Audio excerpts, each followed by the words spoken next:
अम्मा रोज अब्बा की कब्र पर जाती और किसी को साथ न ले जाती। हम कुछ न कहते कि अब वो अकेली हो गई थी। एक दिन अम्मा अचानक रात को अस्पताल चली गईं और बोली, मेरी दोस्त बीमार है। मैं घर में था, अब्बा की याद आने लगी तो बाइक की चाबी उठाई और कब्रिस्तान चला गया। जब देखा वहाँ पहले से कोई खड़ा है। गौर से देखा तो हैरान रह गया कि वो अम्मा थी।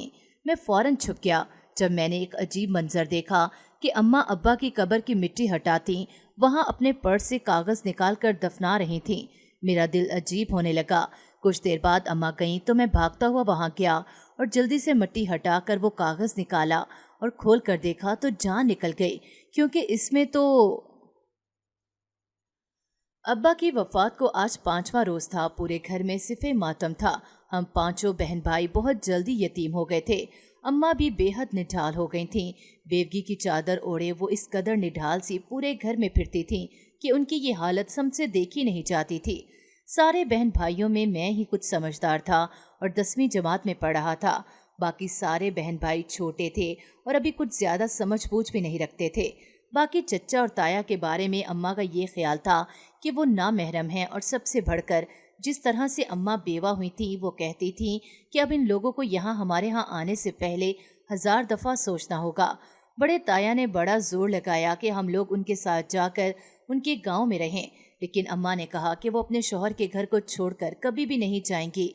इसलिए अब मेरी इद्दत तक मेरे घर में मर्द हजरात ना ही आया करें तो बेहतर है। ताया और चच्चा लोग सर झुकाकर खामोशी से बाहर निकल गए। अम्मा इद्दत पर बैठ गई थीं, बस सारे मशवरे करने और दिन भर के तमाम मामलात का जायजा लेने के लिए वो रात गए मुझे अपने पास बुलाती और कहती थीं कि मैं घर में अब बड़ा हूँ, इसलिए कि सारे बहन भाइयों का भरपूर ख्याल रखना होगा। और हाँ, अगर कोई तुम्हारे बाप की मौत के बारे में आकर दरियाफ्त करे तो कह देना कि तिबी मौत थी, लेकिन ये कि अगर कोई जरा भी कुरे दे तो जवाब देने की जरूरत ही नहीं। अम्मा के इस पुरसरार तरीके से बात करने में मैं कुछ उलझ सा गया था, लेकिन मैं इस वक्त अम्मा के गम को जानते हुए चुपचाप हर बात को सुन रहा था। मैं जैसे ही कमरे से बाहर आया तो अम्मा की सिसकियों में रोती हुई आवाज ने मुझे भी परेशान कर दिया था। दिन गुजरते जा रहे थे और अम्मा की इद्दत भी पूरी होने वाली थी। अम्मा की इद्दत खत्म होने से एक दिन पहले दरवाजे पर जोरदार दस्तक हुई। हम सारे बहन भाई खाना खा रहे थे कि इस दस्तक ने मुझे चौंका दिया। मैंने भाई बहनों की तरफ देखा तो वो कुछ घबराए हुए थे। मैं उन्हें तसल्ली देकर उठा और जैसे ही दरवाज़ा खोला तो सामने 2 मर्द खड़े थे और कहने लगे कि तुम्हारे वालिद की वफात का अफसोस करने आए हैं, और साथ ही ये भी कहा कि तुम्हारे वालिद की कब्र कहाँ है। इस बात पे मैं कुछ परेशान हुआ कि ये क्यों पूछ रहे हैं। मुझे एकदम से अम्मा की बात याद आ गई कि कोई ज्यादा कुरे दे तो बात को टाल मटोल में बदल देना। मैं कुछ देर तक इन आदमियों को देखते हुए चुप रहा, फिर बोला कि अब्बा की कब्र के बारे में मैं नहीं जानता, क्योंकि मैं छोटा हूँ और हमें कोई भी कब्रिस्तान लेकर नहीं गया। कुछ देर तक वो मेरी तरफ देखते रहे, फिर कहते चलो हम खुद देख लेंगे। इनके आखिरी अल्फाज ने मुझे भी बेहद परेशान कर दिया था। खैर, मैंने ये बात किसी को भी नहीं बताई, बल्कि अम्मा से भी छुपाई। अगले दिन अम्मा की इद्दत भी ख़त्म हो जानी थी। मेरे मामू लोग आए हुए थे और अम्मा इद्दत से उठ गई थीं, लेकिन वो बहुत ही कमज़ोर लग रही थीं। ये सब देखकर मेरी आंखें शदीद पुरनम हो गई थीं। अम्मा ने हम सबको बेहद प्यार किया और कहने लगी कि मैं अब अपने बच्चों की माँ भी हूँ और बाप भी। ये बात सुनकर मेरे गम में कुछ कमी वाक़या हुई। शाम तक सारे मेहमान भी वापस चले गए थे और अब हम लोग खुद ही घर में थे। अब्बा एक सरकारी नौकरी करते थे, इसलिए पैसों का मसला नहीं हुआ, लेकिन बाप की कमी कदम ब कदम महसूस होती थी। एक शाम को हम लोग खाना खा रहे थे कि अम्मा कहीं जाने के लिए तैयार थीं। हमारे पूछने पर बताने लगी कि इनकी कोई दोस्त बीमार है और हॉस्पिटल में दाखिल है, इसलिए मैं उससे पूछने जा रही हूँ। हम लोगों को भी पता था कि अम्मा बड़े सदमे से दो चार हुई हैं, इसलिए बेहतर है कि वो कुछ देर के लिए घर से निकलें ताकि उनका जहन कुछ तरोताज़ा हो सके।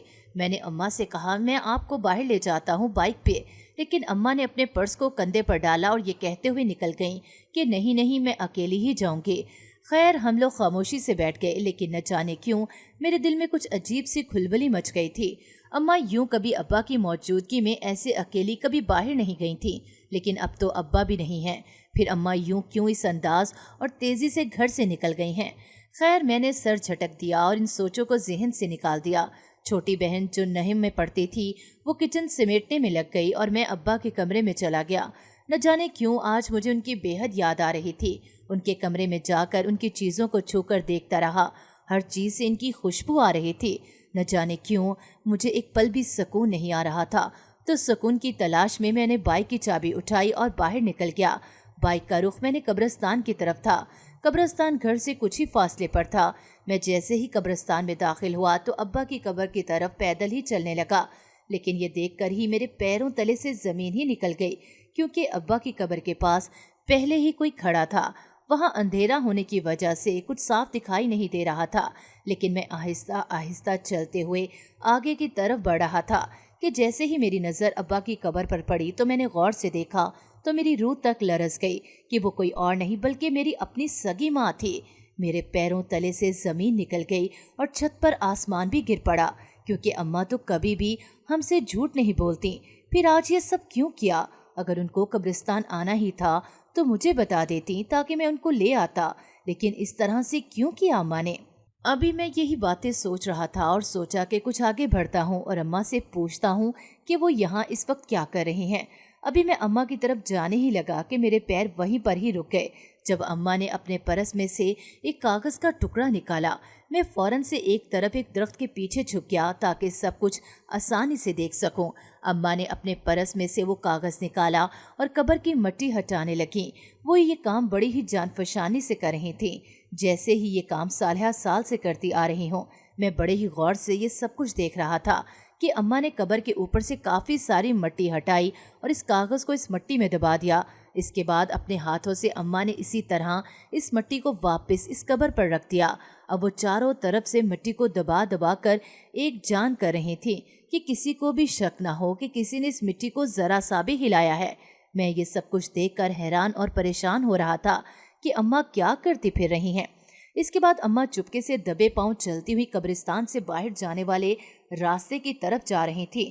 میں یہ بھی سوچ رہا تھا کہ رات بھی ہو چکی ہے اور یہاں سے تو اماں کو کوئی رکشہ وغیرہ بھی نہیں ملتا، تو پھر اماں کیسے جائیں گی؟ میں ابھی یہ باتیں ہی سوچ رہا تھا کہ ایک رکشہ آیا، اچانک ہی کہیں سے نمودار ہوا اور اماں نے اس رکشے والے سے کوئی بات بھی نہیں کی اور جلدی سے اندر بیٹھ کر چلی گئیں۔ میرے اوزان تو کافی دیر تک بحال ہی نہیں ہوئے۔ جب مجھے کافی دیر گزر گئی ایک ہی حالت میں بیٹھے ہوئے تو میں کچھ ہوش میں آنے لگا۔ اچانک ایک کتا بھونکنے لگا اور میں مکمل طور پر ہوش میں آ گیا۔ پھر یہ مجھے سمجھ آئی کہ میں اس وقت کہاں پہ ہوں اور کیا کرنے آیا تھا۔ جب میں نے کلائی پر بندھی کڑھی پر نظر ڈالی تو رات کے 10 بج رہے تھے۔ مجھے یاد آیا کہ جب میں گھر سے نکلا تھا تو ابھی مغرب کی اذانیں نہیں ہوئی تھی اور مجھے یہاں بیٹھے ہوئے اتنا وقت بیت گیا تھا کہ رات کے 10 بج گئے تھے۔ میں ایک دم سے کھڑا ہو گیا اور بجائے اس کے کہ میں گھر کی جانب چلوں، میں نے ابا کی قبر کی جانب رخ کر لیا۔ میں چلتا جا رہا تھا اور اماں کا تصور آنکھوں میں مرچیں بھر رہا تھا کہ میری ماں ایسے کبھی بھی نہیں تھی جیسا کہ آج میں نے ان کو کرتے ہوئے دیکھا ہے۔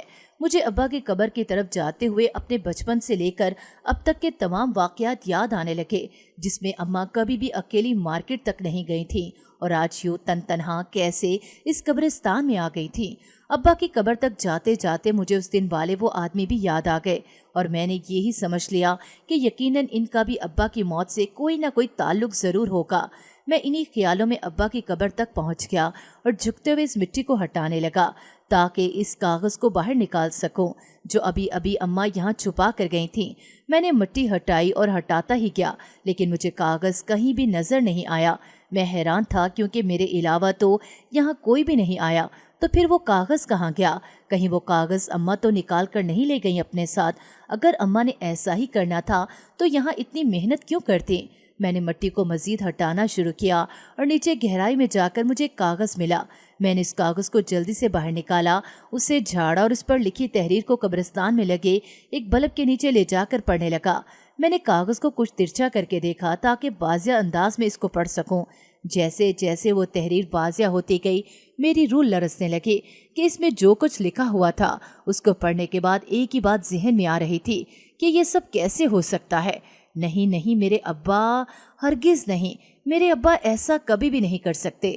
میں نے جیسے ہی تحریر پڑھی تھی تو اپنے سر میں وہیں سے مٹی لے کر خاک ڈالنے لگا کہ میرے لیے تو میرے والد ہی اس پوری دنیا کے ہیرو تھے، پھر ابا جی نے یہ سب کچھ کیوں کیا؟ کئی بے ترتیب سے آنسو میرے رخساروں پر بہہ نکلے۔ میں نے आंसू साफ किए और इस कागज को मैंने वहीं पर रख कर चल पड़ा। पूरा रास्ता मेरा जहन भटकता ही रहा। एक पल के लिए भी चैन नहीं आ रहा था कि अगर यही सब कुछ हकीकत है तो मैं घर नहीं जाऊंगा, क्योंकि मेरा तो कोई घर ही नहीं, फिर मैं कहाँ जाऊं। यही सोचते सोचते मैंने वापसी की राह ली और यही पूरा रास्ता सोचता रहा कि कभी किसी के वालिद ये सब कुछ कर सकते हैं क्या। मेरा घर कैसे आया, किस तरह से रास्ता कटा, मुझे कुछ भी अंदाजा नहीं था। बस मेरा जहन बिल्कुल माऊफ हो चुका था। मैं जैसे ही घर में दाखिल हुआ तो अम्मी सामने ही खड़ी हुई थी। वो बड़े कड़े तेवरों से मेरी तरफ देख रही थी, जैसे कुछ तलाश कर रही हूँ। कहाँ गए थे तुम इस वक्त? मैं कुछ बोला ही नहीं। बलाल, मैं तुमसे कुछ पूछ रही हूँ। अम्मी, मैं कहीं नहीं गया था, बस अब्बा की याद आ रही थी तो कब्रिस्तान गया था। मैंने इंतहाई मौदबाना अंदाज में कहा। बलाल, तुम कब्रिस्तान गए थे? क्यों गए थे? हाँ, जवाब दो।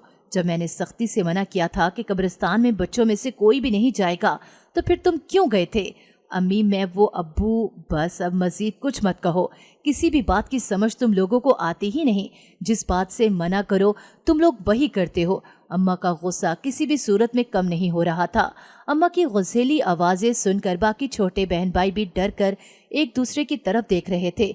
माफ़ कर दे अम्मी। मैंने हाथ जोड़कर अम्मी से माफ़ी मांगी और अपने कमरे में चला गया। बाद में अम्मी ने दूध का गिलास भिजवाया। मेरा बिल्कुल भी दिल नहीं कर रहा था। मैंने उसे एक तरफ रख दिया और सोचने लगा कि ये सब कुछ क्या है।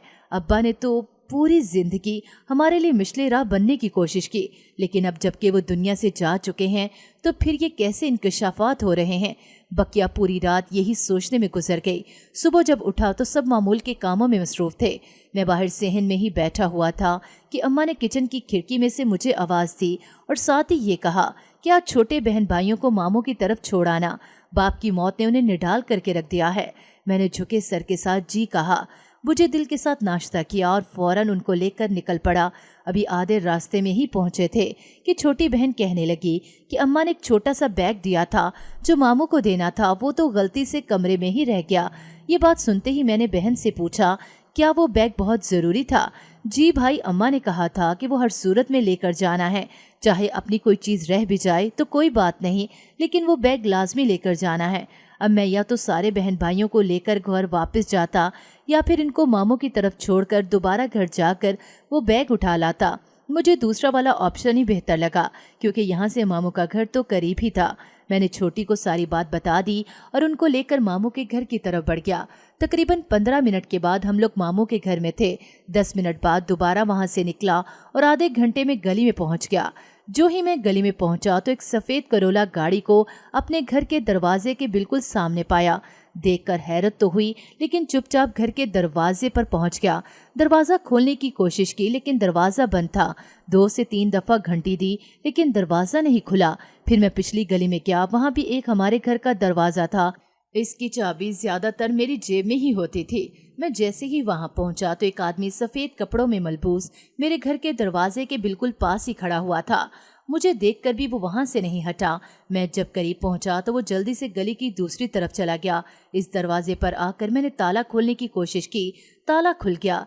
जैसे ही ताला खुला, अंदर से अम्मा के हंसने की आवाज़ें और साथ ही साथ बातें करने की आवाज़ें आ रही थीं। मुझे लगा कि शायद कोई हमसाई आकर बैठी हुई है।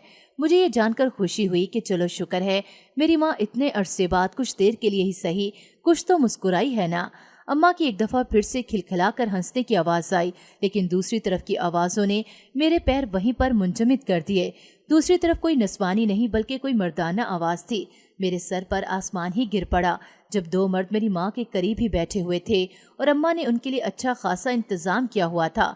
वो मेरी माँ को इस अंदाज में देख रहे थे कि जैसे कभी औरत देखी ही ना हो। अफसोस अफसोस सद अफसोस, ये सब कुछ देखने से पहले मैं मर क्यों नहीं गया।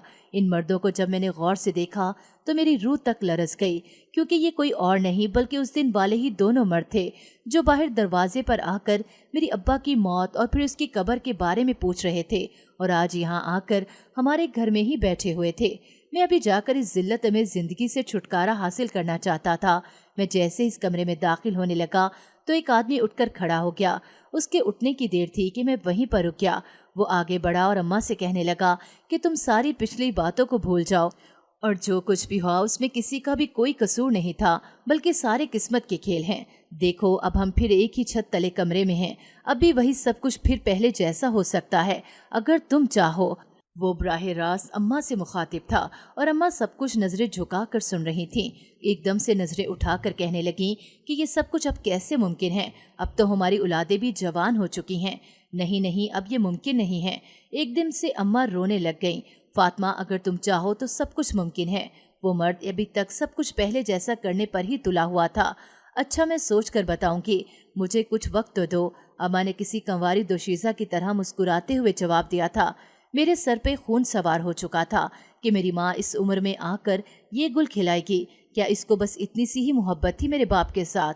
मैं इन्हीं सोचों में मगन था जब ही दरवाजे से बाहर गली में गाड़ी स्टार्ट होने की आवाज आई। मैं भागता हुआ पिछली तरफ से गली में निकलकर अगली तरफ जाने लगा, लेकिन जैसे ही मैं भाग कर निकला वो गाड़ी लेकर जा चुके थे।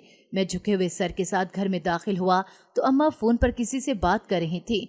शायद दूसरी तरफ मामू थे, लेकिन अम्मा की गुफ्तगू से ऐसा बिल्कुल भी नहीं लग रहा था कि दूसरी तरफ मामू हैं, क्योंकि अम्मा कह रही थीं, जी जी अभी गए हैं, सुबह से ही आए हुए थे और कह रहे थे कि अब आते जाते ही रहेंगे। मैंने कहा कि आप लोगों का अपना घर है, इस घर में आने के लिए आपको कभी भी इजाज़त की ज़रूरत नहीं पड़ेगी। मेरा दिमाग भग से उड़ गया कि आखिर ये मामला क्या है। मैं चुपके से बैग उठाने के लिए अम्मा के कमरे में गया। वो फ़ोन में ही मसरूफ़ थीं। मेरी आमद की भी उन्हें कुछ खबर नहीं हुई। मैंने चुपके से बैग उठाया और फिर से एक दफ़ा मामू के घर की तरफ बाइक का मुंह मोड़ दिया। मैं इंतहाई तेज़ रफ्तारी से बाइक चला रहा था कि रास्ते में मिलने वाले लोग कह रहे थे कि लड़का कहीं पागल तो नहीं हो गया। घंटे का सफ़र मैंने 15 मिनट में तय किया और मामू के घर जाकर ही सुकून लिया। लेकिन वो कहते हैं ना कि सुकून तो नसीब वालों को ही मिलता है। मेरे जैसे बदनसीब की ज़िंदगी से तो वैसे ही सुकून कहीं जा चुका था। अभी मैं मामू के गैराज में ही था कि वही सफ़ेद रंग की करोला गैराज में खड़ी नजर आई। मेरे दिमाग ने बिल्कुल ही काम करना छोड़ दिया। जैसे ही मैं अंदर ड्राइंग रूम की तरफ गया तो वहाँ का मंजर मेरे पैरों तले से ज़मीन निकालने को काफ़ी था कि वही दो आदमी इन्हीं सफ़ेद कपड़ों में मामू जी के साथ खुशगप्पियाँ करने में मसरूफ़ थे। वो सब एक दूसरे के हाथ पे हाथ मारे बातें कर रहे थे, जैसे दुनिया में कोई और काम ही नहीं है। फातिमा को बड़ी ही मुश्किल से मनाया है, किसी सूरत में ही नहीं मान रही थी। अरे मान ही जाना था, ऐसी भी क्या कमी थी जो उसने मानना नहीं था। मामू भी बड़े खुश थे। क्या ये सब इस बात पर ही खुश हैं कि मेरी माँ इस उम्र में इन गैर मर्दों को घर में बिठाए, कहके लगाए और फिर इसके बाद इनमें से किसी एक के साथ ब्याह रचा ले? मेरे दिमाग की शरियानें बिल्कुल फटने के करीब थी, क्योंकि मेरे बाप के कफन की मिट्टी भी अभी तो मैली नहीं हुई थी। फिर ये सब कुछ क्यों हो रहा था इतनी जल्दी? मैं रोता ही जा रहा था। कुछ भी समझ में नहीं आ रहा था कि मेरे दिल में आई कि यहाँ से कहीं दूर भाग जाऊं, जहाँ किसी को मैं और मुझे कोई भी नजर ना आए। लेकिन मैं कहाँ जाऊं? हाय अब्बा, आप इतनी जल्दी क्यों चले गए यहाँ से? मुझे इस लम्हे अब्बा शदीद याद आए कि अचानक अम्मा और मेरी मुमानी गेट से दाखिल होती हुई नजर आई। बड़ी खुश लग रही थी दोनों। तो ये मुमानी इस काम में शामिल हो चुकी हैं। मैंने जल्दी से आंसू साफ किए और सोच लिया कि अभी और इसी वक्त इस सारे मामले को एक ही लम्हे में ख़त्म कर देता हूँ, ताकि ना रहेगा बांस और ना ही बजेगी बांसुरी। जहाँ पे सारे लोग बैठे हुए थे वहीं पर ही अम्मा और मुमानी भी आकर बैठ गईं। अम्मा को सब मुबारकबाद दे रहे थे और वो मर्द और उसकी देखने वाली वो घटिया आंखें। हाँ जी, तो फिर अब बैठे बैठाए तारीख भी फाइनल कर लेते हैं। इसी मर्द ने अम्मा की जानिब बड़े ही अरमानों से देखते हुए कहा। सबने जी जी क्यों नहीं कहा। मेरा ख्याल है कि इस माह की 31 तारीख मुबारक साबित होगी, क्योंकि इस दिन जुमा भी है। बिल्कुल ठीक, मामू ने भी हाँ में हाँ मिलाई। बस फिर शैला सबका मुंह मीठा कराओ। मामी ने मुमानी की तरफ देखते हुए कहा, जो जल्दी से किचन की तरफ गईं और वहां से एक बड़ी सी प्लेट मिठाई की भर कर ले आईं। अभी उन्होंने पहले बंदे के आगे वो प्लेट की थी कि मैं जल्दी से कमरे में दाखिल हुआ और मैंने वो प्लेट हाथ मार कर गिरा दी। सब मुझे इस जनूनी हालत में देखकर बेहद परेशान हुए। क्या बदतमीजी है ये? अम्मा मेरी तरफ पलट कर आईं और मेरे मुंह पर थप्पड़ मारने लगीं, लेकिन मेरी आंखों में उतरे खून को देखकर कुछ कदम पीछे हट गईं। बदतमीजी मैं कर रहा हूँ या आप कर रही हैं? इस उम्र में शादी रचाते हुए आपको शर्म नहीं आ रही? अरे अभी तो मेरे बाप का कफन भी वैसा ही है और आप यहाँ। मेरी ये बात सुनकर वहाँ मौजूद तमाम लोग उठ खड़े हुए और अम्मा ने कुछ लम्हे मेरे चेहरे की तरफ देखा और फिर खींचकर ऐसा थप्पड़ मारा कि मैं नीचे गिर गया। अरे क्या कह रहा है? मैं शादी कर रही हूँ? किसके साथ कर रही हूँ? ये जो दोनों तेरे सामने खड़े हैं, ये दोनों तेरे मामू हैं, जिनसे सारी जिंदगी तुम्हारे बाप ने मुझे मिलने नहीं दिया। ये दोनों मेरे भाई हैं, जिनको देखने को मेरी आंखें तरस गई थीं। अब तेरे बाप के मरने पर ये दोनों मुझसे मिलने के लिए आए हैं, और इनमें से ये जो है ना, इसने तुझे अपना बेटा बना लिया है, जिसको मैं अम्मा का होने वाला शौहर समझ रहा था। अम्मा ने उसकी जानिब इशारा करते हुए कहा, अरे इन दोनों ने तो आकर तेरे बाप का सारा कर्जा उतारा है, वो कर्ज जो वो ले लेकर जुए में हारता रहा। पूरी जिंदगी तुम लोगों पे तुम्हारे बाप की शख्सियत को खुलने ना दिया कि कहीं तुम लोग उससे नफरत करने ना लग जाओ। मेरे ये दोनों भाई अपनी बीवियों समेत बाहर ही रहते हैं। तुम्हारे बाप की दुश्मनी ये थी कि ये दोनों तुम्हारी फुफियों से शादी करें। खुदा गर्क करे ऐसे लोगों को जो पहले से शादीशुदा के घर उजाड़ते हैं। ये दोनों पहले से शादीशुदा थे, फिर सोचो कैसे ये दूसरी शादियां करते। बस इसी बात पे तुम्हारे बाप ने सारी जिंदगी मेरा भी जीना हराम किए रखा। और वो जो कब्रिस्तान में तुम्हारे बाप की कब्र पे वो पर्चा छुपा कर आई, मैं उसे लिख कर ये बता कर आई थी कि मैं आज से अपने भाइयों से मिल रही हूँ, कोई एतराज़ मत करना। हमने तारीख तय की है इस माह की 31 तारीख, जिसमें तेरे बाप के नाम पर एक नशा सेंटर बना कर दे रहे हैं मेरा भाई, ताकि कोई और औरत मेरी तरह भरी जवानी में बेवा ना हो जाए और तू यहाँ पे तू शर्म से डूब मर कहीं। अम्मा ने ऊंची ऊंची आवाज में रोना शुरू कर दिया। मेरे सारे बहन भाई अम्मा के गिर्द जमा हो गए थे। मुझे शदीद शर्मिंदगी हो रही थी कि कैसे मैंने अपनी माँ पर इतना घटिया इल्जाम लगा दिया। सारे मामू भी मुझ पर अफसोस कर रहे थे, लेकिन उन्होंने अम्मा को समझाया कि बच्चा है, माफ़ कर दो। मैं अम्मा के पैरों में बैठ गया कि बड़ी गलती हुई मुझसे, माफ़ कर दें।